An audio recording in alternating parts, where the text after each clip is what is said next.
Totally surprised. Yeah. It's going to be a president. Yeah. Honorary president.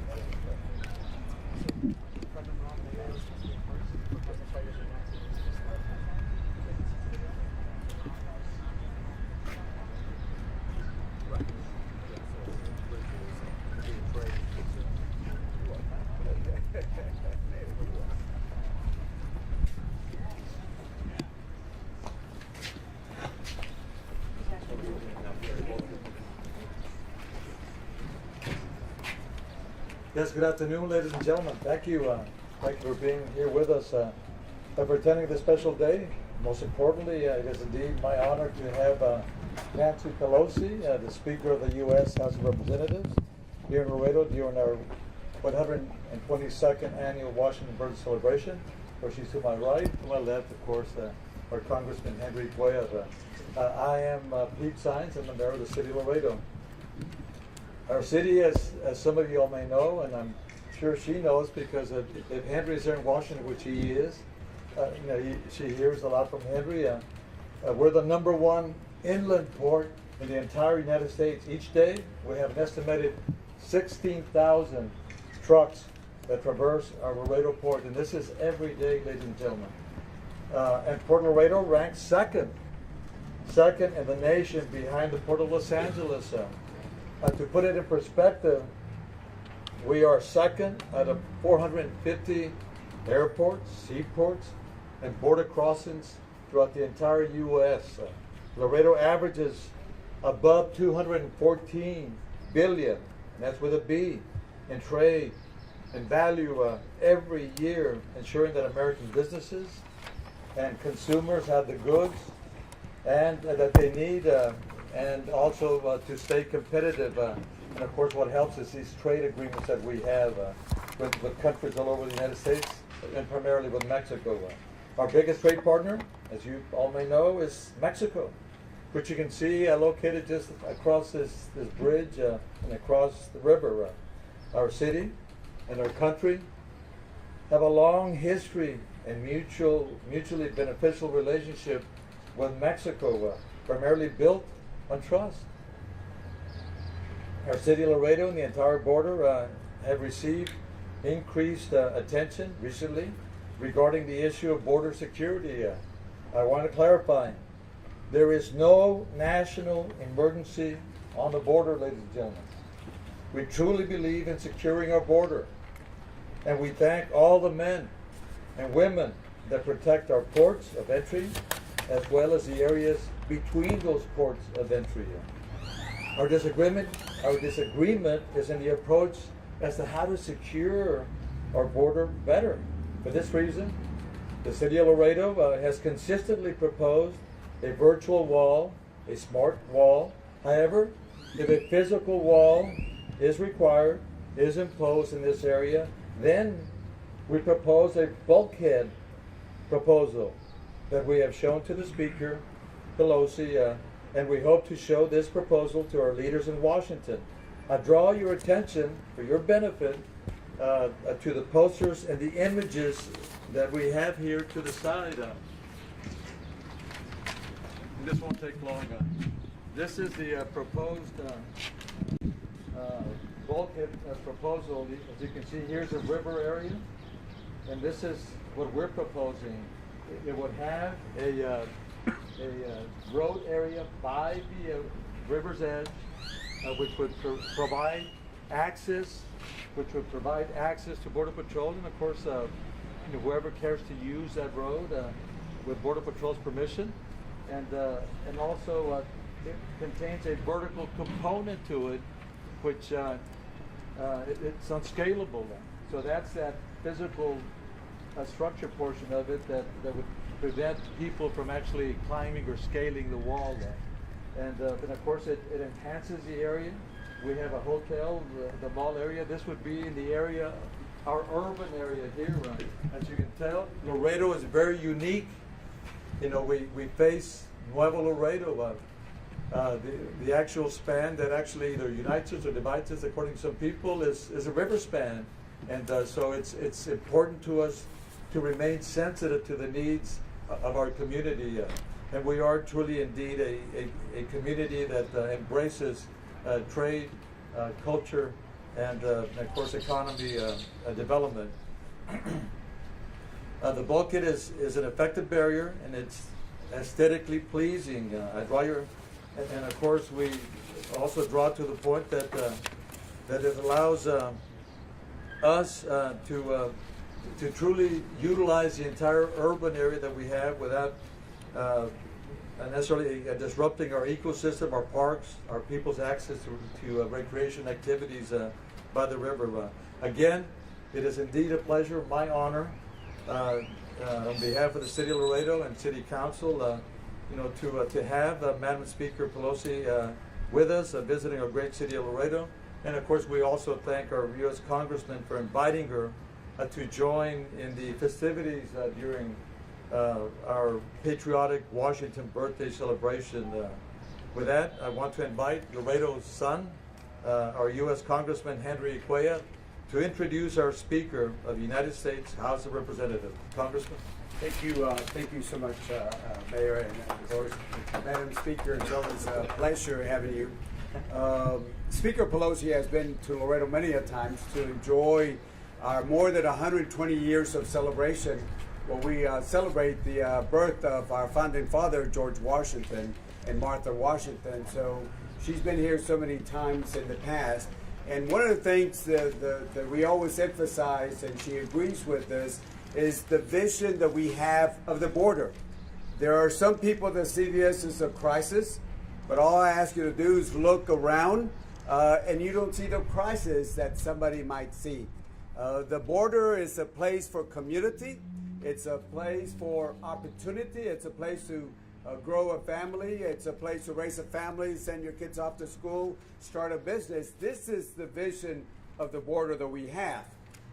If you look at the FBI stats, again, for some of y'all that have not heard me say this, if you look at the crime rate, whether it's murder, assault, rape, whatever the case might be, the border crime rate is lower than the national crime rate. For example, if you take the cities on the border, they might have 3 murders per 100,000. The national crime rate is 5.3 murders per 100,000. Washington, D.C., where we're at, I think it's about 17 murders per 100,000. So it's a lot safer here. And we certainly know also that what the number of crossing that Border Patrol used to have in the year 2000 was 1.6 million individuals that they used to apprehend. Last year, they stopped 303,000. And if you look at the people that stay here, 67% came in through a legal visa or permit.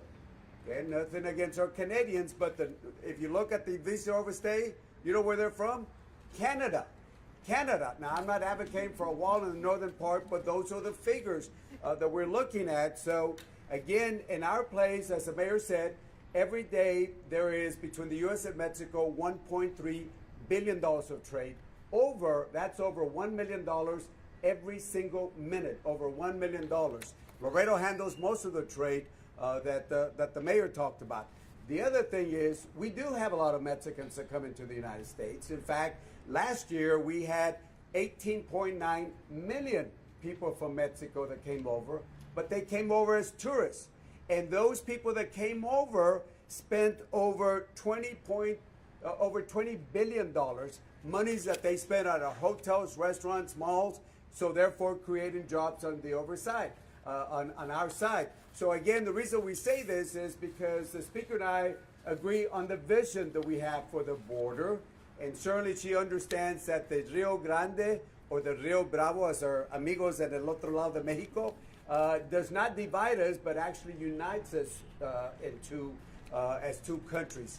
Finally, the Speaker also agrees that when you look at Laredo and other border towns, we believe in security, but we want to do it in a smart way.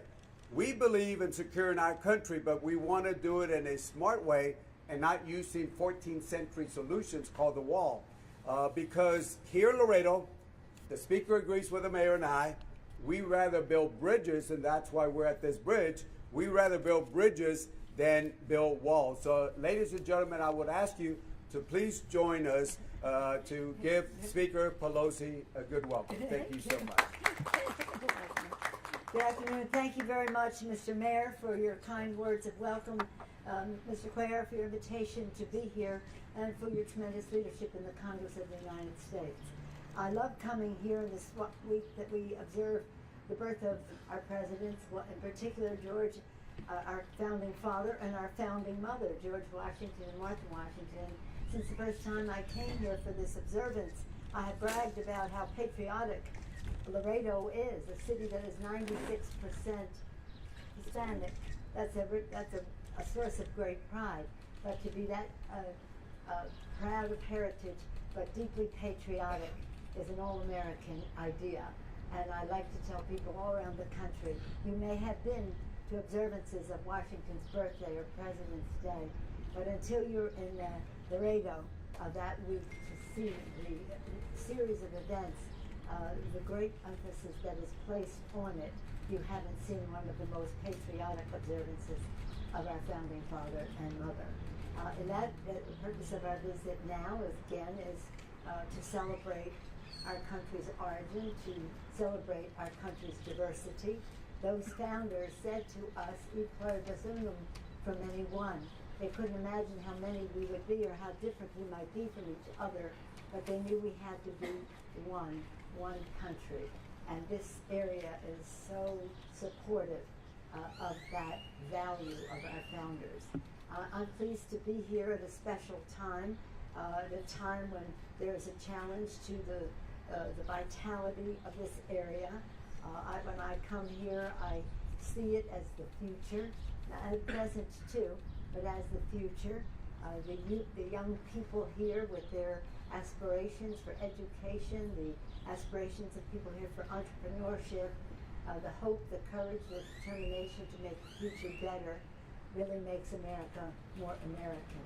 I think that some people have a fear of that, and that's why they don't understand the value of it and oppose or try to create a different impression as to what is going on here that is so important for our country. As as the mayor said and Mr. Cuellar said, we do care about border security. Of course, we take an oath to protect and defend our country, our Constitution, and our country and our people. And Mr. Cuellar, he did us a great honor, all of us, by being a conferee on the recent legislation that not only opened up government, protected our borders, but paid great respect to our values. Thank you, Mr. Cuellar, for your leadership role there. For those of you who have parochial interest specifically in the Laredo area and Rio Grande, it was important. We followed his lead on protecting what the butterfly sanctuary and other environmental priorities that were here, and it was clear to us that because of the respect that he commands in the Congress, the knowledge that he has of the region, being a border member of Congress, that his word would be respected when it came to voting for the legislation. So we're all deeply in this debt for that. And that was, what are we talking about here? We're talking about not building a wall, but building a protection, again, that respects people and values. And what that meant was we would have hundreds of millions of dollars for more sophisticated scanning and detection for vehicles coming through the ports of entry, that we would have some infrastructure at the ports of entry because so much more is coming through now, that we would have other detection technologically, other places where deemed necessary on the border, that we would have provision to meet the needs of people coming through seeking asylum, whether it was for food, clothing, medical needs, and the rest. We would have funding for judges to expedite the process of people coming through. So it was all about protecting and recognizing the needs that were here, but none of them amounting to a crisis or justifying a declaration of a national emergency. And so I come here to say thank you to everyone here for the spirit of Laredo, for the patriotism of what we will celebrate tonight, tomorrow, and the rest. We've already been celebrating, observing, shall we say, and also to point out that this port, and we had the opportunity to meet with David Higgerson, the director of field for the CPB, Brad Skinner, the assistant director of trade operations, and Albert Flores, the port director of CPB. And they told us what some of their needs were. This is a port of entry is about trade, it's about tourism. More and more now it's about immigration, and it's also about detection of things that should not be coming into the country, like drugs. The president has made a big deal about the drug issue, and that's why we have put so many resources into the detection in the bill that Mr. Cuellar played such an important role in passing. So 2 houses of Congress, Senate and the House, Democrats and Republicans, voted overwhelmingly for this smart way to provide for the needs at our border. And I thank Mr. Cuellar for the role that he played in that. I just would like to add that since the president decided that he imagined or whatever, that the mythology of a crisis at the border means they come see the reality of what happens here. I view this as a community with a border going through it. As was mentioned by the mayor and by Mr. Cuellar, people come and go, families interact, education, communication, trade, commerce, and the rest. So we do not see this as a declaration of an emergency. It shouldn't be, and therefore, under leadership of Congressman Joaquin Castro, on Monday we will send to the Rules Committee the resolution of disapproval of the president's actions. We say that not in a partisan way, we don't say it in any political way. We say it in a patriotic way here on President's Week. This is about the oath we take to protect and defend the Constitution of the United States. Our founders very wisely placed into our Constitution provision for the separation of powers. Co-equal branches of government are there to be, again, a check and balance on each other. That Constitution begins with the beautiful preamble to the Constitution, and the very first words at the end of following the preamble are Article 1, the legislative branch, the first branch of government, the text of which spells out our responsibilities, one of them the power of the purse, which the president is trying to usurp. Many other powers contained there that we are there to honor the Constitution and protect it, but also to strengthen the institutions in which we serve. We in the Congress of the United States, hopefully the president in the executive branch. But that's what will happen on Monday. Mr. Castro's resolution will go to the Rules Committee. We plan to be voting on the floor of the House. We plan then, after it passes the House, to send it over to the Senate. We want to deal with this as expeditiously and carefully as possible. But I just wanted you to know what's going to happen in the next few days in that regard. Again, I thank my friend here, my colleague, Mr. Cuellar, and the distinguished mayor for the nice welcome to Laredo. I love coming here, love it so much. This time I had my daughter and my grandson with me so they could see for themselves the beautiful patriotism of the people of Laredo. Thank you so much. Before we take any questions, sorry, let me just interrupt. Before we take any questions, antes que tomamos unas preguntas, the mayor is going to do a quick, I'm surprising the speaker, please forgive me. Well, I'll let you know. That's a surprise. It better be a good one. The mayor has a short presentation, and then we'll take questions from the speaker. Thank you, Madam Speaker. Before Laredo was part of the United States, it was the capital of its own country. You can tell we're somewhat rebels. It was called the Republic of the Rio Grande. The Republic was born in 1840 and included 3 northern states of Mexico, which was Tamaulipas, Nuevo León, and Coahuila, as well as what is now known the area as South Texas. While the Republic was short-lived, 10 months in all, we still have that spirit of freedom and honor our long and unique local history. So it's my honor, Madam Speaker, to present to you the keys of our city, but also to be the honorary president of the Republic of the Rio Grande. So we begin with the key. What are we doing over here, man? The key to the city. You're not only a friend, an ally, a true patriot of our country. Oh, how beautiful. So, Lovely. Thank you so much. and I think you'll probably like this other recognition as well. Excuse me. Well, it's unfathomable. I can't even imagine anything so wonderful. Look at this. So here, Hey, we have a woman president. in the name of and by the authority of the Republic of Rio Grande, from its capital El Laredo to all to whom these presidents shall come, greetings. Know ye that Nancy Pelosi, the Speaker of the United States of the House of Representatives, is hereby appointed honorary president of the Republic of Rio Grande. Viva! Thank you, Mr. Mayor.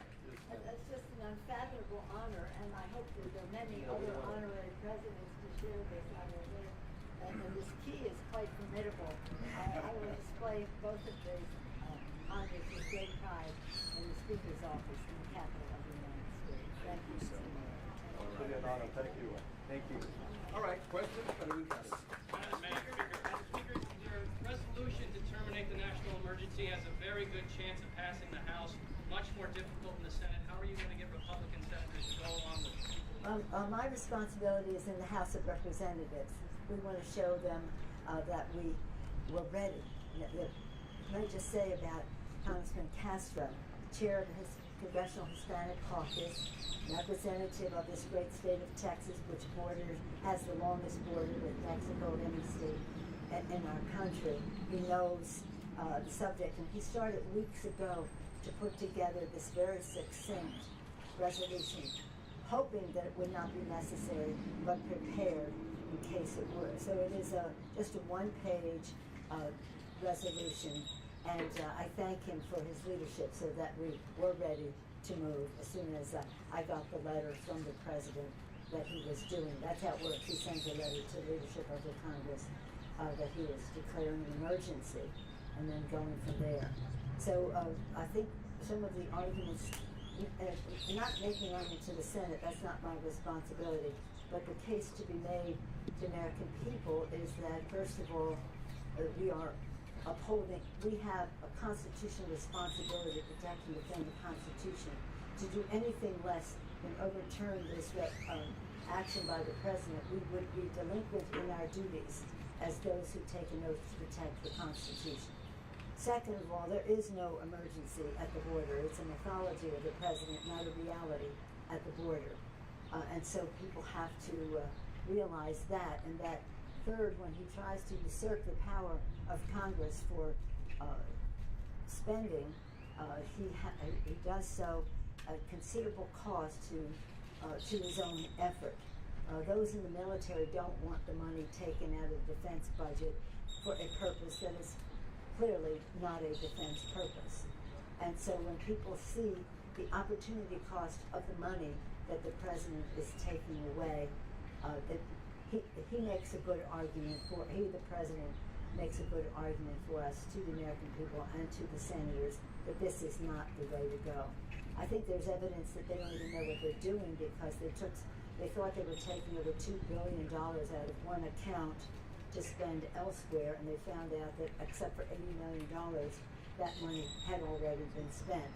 So I do think that the Department of Defense has a responsibility to say to the president, the money that you're taking from defense, we want your assurance that it will be spent on the national security of our country.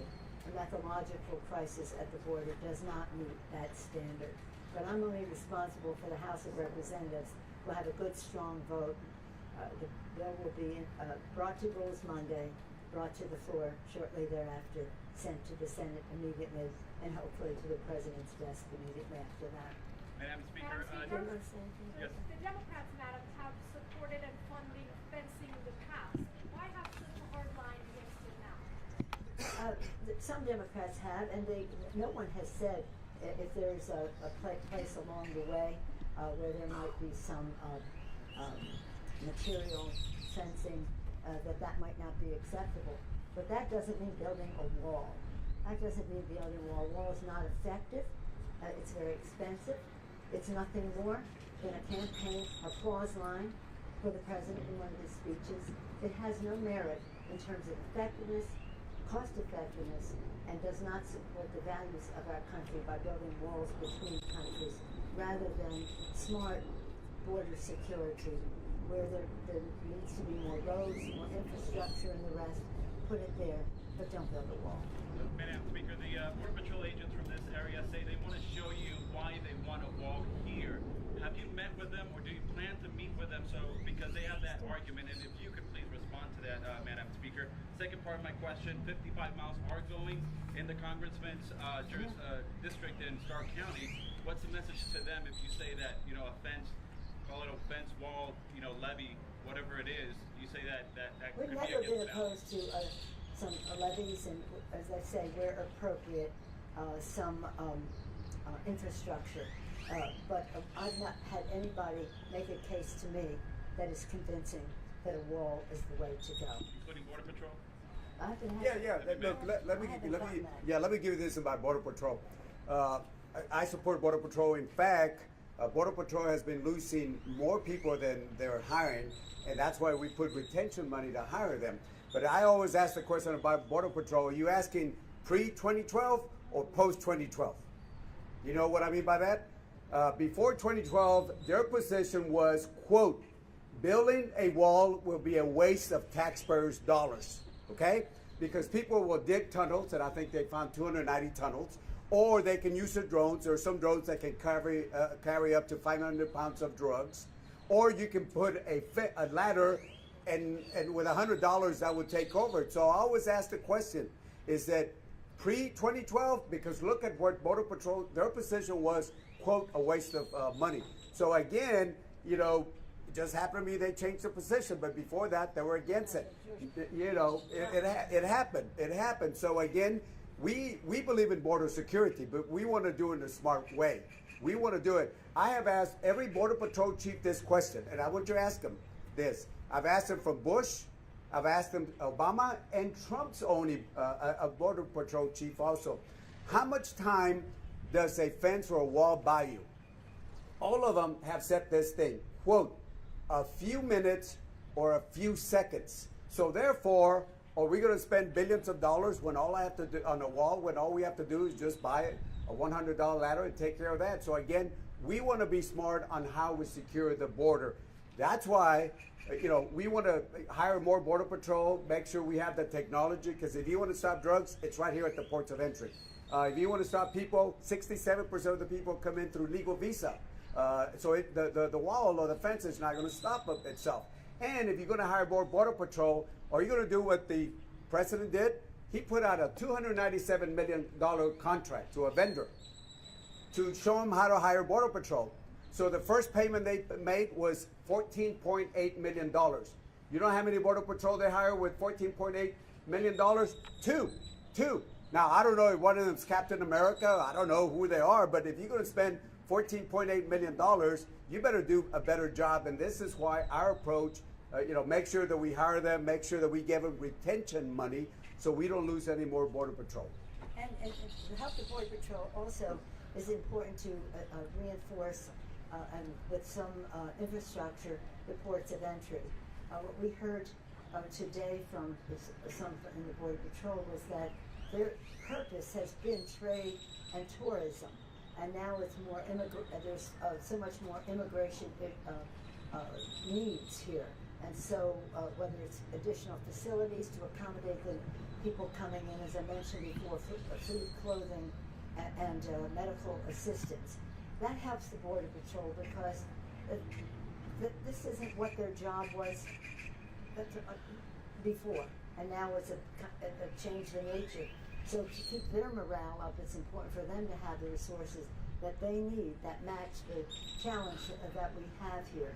And of course, we all want to stop drugs, guns, and any other illicit contraband coming into our country, and that's why under Mr. Cuellar's leadership, there's over $750 million worth of funding there for the non-intrusive scanning so that they can tell with the least holding up of traffic of what might be on some of the cars and trucks coming into our country.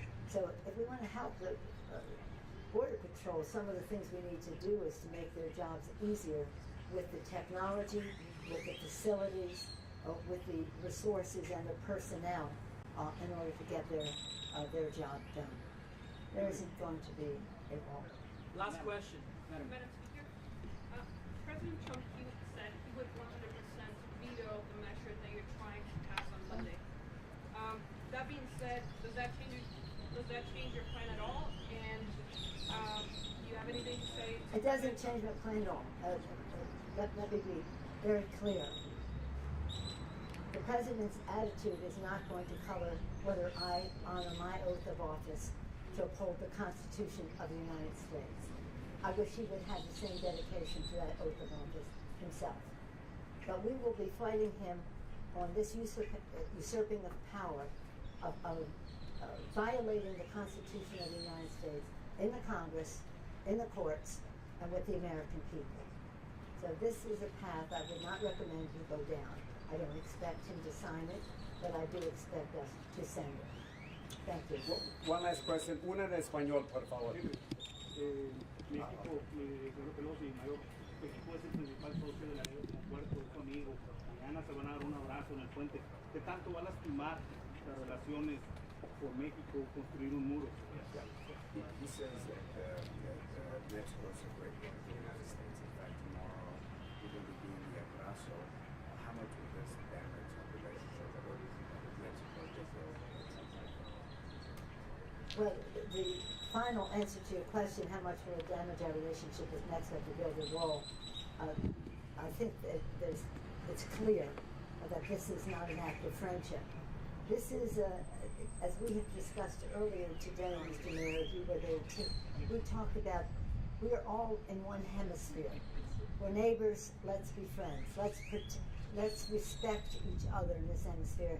And I do know that many people in the Congress think that we should have more of a focus on our Latin American neighbors. Canada too, but also to the south of us, to Mexico, Central America, and South America. So let's use this as a pivotal moment, not only to uphold the Constitution, uphold our values and how we respect people, but use it as a moment to say, let's go down a different path in terms of who we are as a hemisphere.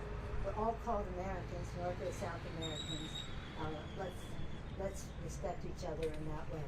And let's return to what we talked about earlier, the beautiful, beautiful salute to George and Martha Washington that we're observing this week.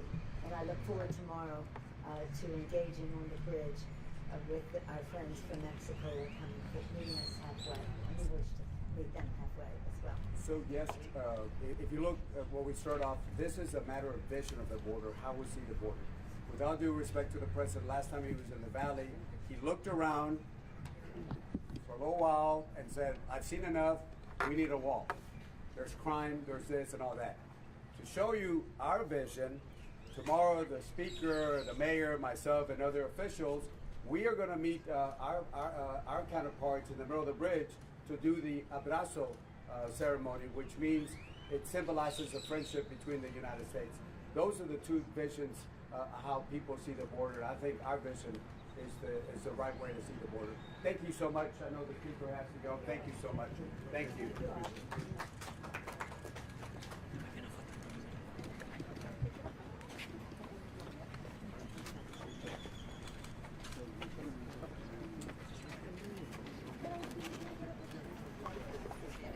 Madam